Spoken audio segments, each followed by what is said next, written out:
পায়ের নিচে কিন্তু মহিষাসুর নেই। এটা হচ্ছে কাকতাড়ুয়া করেছে, যেটাই খেতে দেওয়া থাকে যাতে কাক টাক না বসে।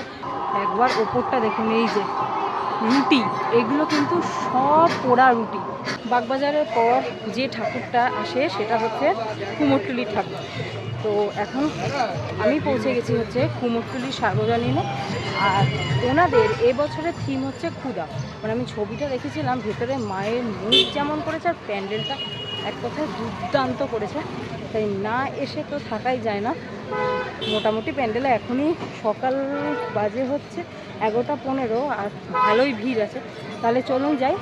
আর যদি একদম প্যান্ডেলের সামনে আরও একবার বলে দিই যে এবার কুমোরটুলির সার্বজনীনে যে থিম সেটা হচ্ছে ক্ষুধা। তাহলে চলুন এই ব্লগটাকে স্টার্ট করি। এই ব্লগটা শুরু করার আগে আমি হলাম রেশমা, আর আপনারা দেখছেন আমার channel tech time with Reshma. Durga Puja 2024 পুজো পরিক্রমা।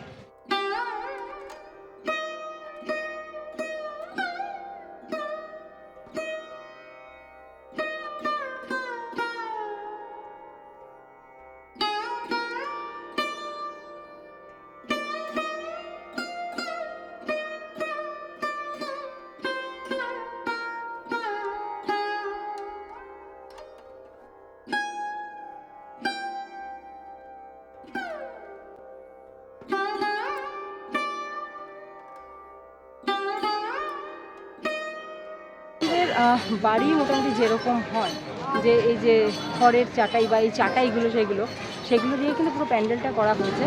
আর এই যে এখানে সমস্ত শস্যের বস্তা, এই বস্তাগুলোকে এখানে করা হয়েছে যে যারা আমাদের জন্য বেসিক্যালি শস্য উৎপাদন করে তাদের কিন্তু শেষ পর্যন্ত খাদ্যের জোগাড় হয় না। আর এখানে করা হয়েছে অনেক এরকম মাটির মূর্তি। এগুলো সম্পূর্ণ মুখ নেই, শুধুমাত্র মাটি আর খড় দিয়ে তৈরি করা হয়েছে।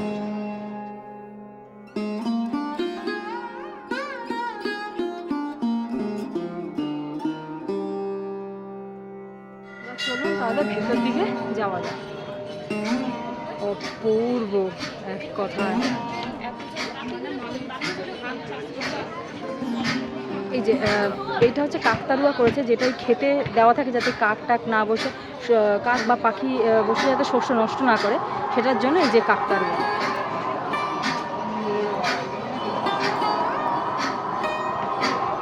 আর একবার ওপরটা দেখুন, এই যে রুটি, এগুলো কিন্তু সব পোড়া রুটি। যারা আমাদের জন্য শস্য উৎপাদন করে তাদের জন্যই শেষ পর্যন্ত কিন্তু এই পোড়া রুটি থাকে। আর এই যে ওপরে এই কাজগুলো দেখুন, অপূর্ব লাগছে। ওটা কিন্তু করা হয়েছে বাঁশের চাটাই দিয়ে প্যান্ডেলটা।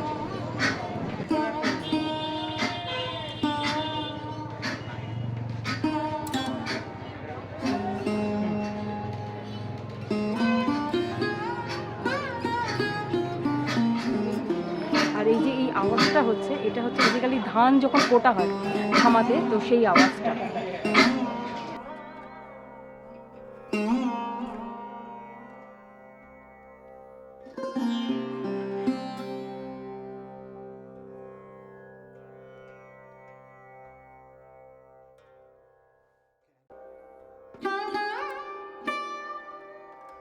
একদম আছে সামনে মায়ের মূর্তি। মানে এটা হচ্ছে পুরো ধানের গোলা, যেখানে মাকে অধিষ্ঠিত করা হয়েছে। এই হচ্ছে সামনে মা।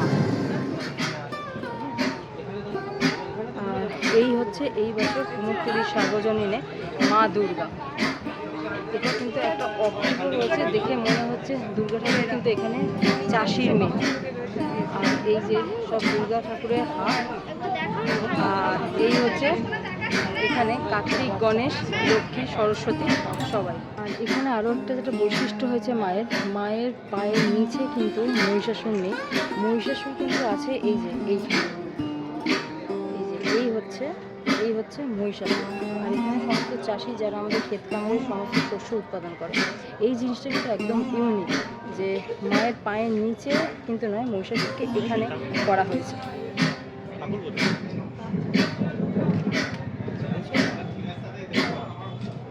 করা হয়েছে সমস্ত হাঁড়ি, এই যে হাঁড়িগুলি সমস্ত ঝোলানো আছে, মানে যেখানে খাবার রান্না হয়। এই যে যেমন হচ্ছে উনুনে ওই যে যেমন এই যে এই জায়গাটায় যে উনুনগুলো এখানে এইভাবে করা হয়েছে।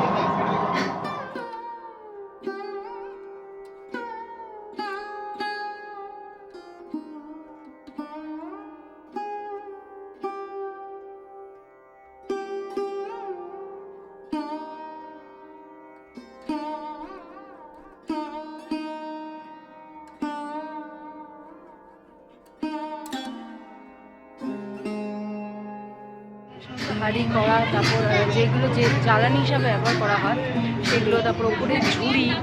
আর এই যে এই লাইটগুলো যেগুলো এখানে ইউজ করা হয়েছে না, এখানে কিন্তু প্রত্যেকটাতে লেখা আছে চাষিদের জীবনে যে নানা সমস্যা, সেইগুলোকেই কিন্তু এই লাইটের মধ্যে লেখা হয়েছে।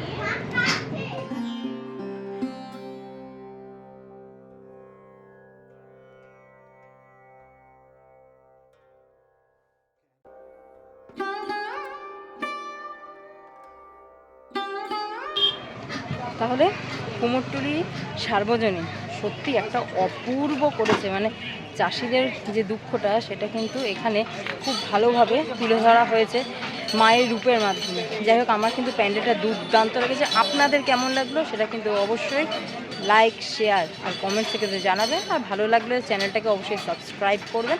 তাহলে চলুন কুমোরটুলি সার্বজনীনের পর যেটা আসে কুমোরটুলি পার্ক, সেটাতে যাই। তবে এই ব্লগটাকে শেষ করছি, যাচ্ছি পরবর্তী ব্লগের দিকে বা পরবর্তী প্যান্ডেলের দিকে কুমোরটুলি পার্কে। তাহলে আপাতত এই ব্লগটা শেষ করছি।